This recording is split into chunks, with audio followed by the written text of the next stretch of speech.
Hi guys, in this video I will show you how to create multiple Gmail accounts. So let's get started. First, open the Gmail app on your mobile device.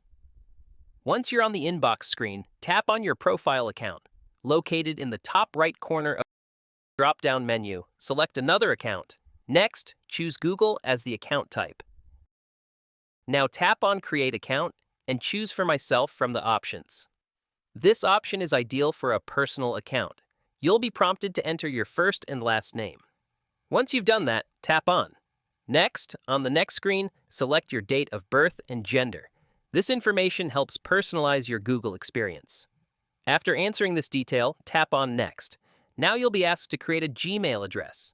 You can type in your desired email address here, and then tap on Next. Next, create a strong password for your new Gmail account and confirm it. Then tap on Next to review Google's terms of service. Then scroll down and tap I agree to accept them. Your account is now created. You can repeat this process to create multiple Gmail accounts following the same steps.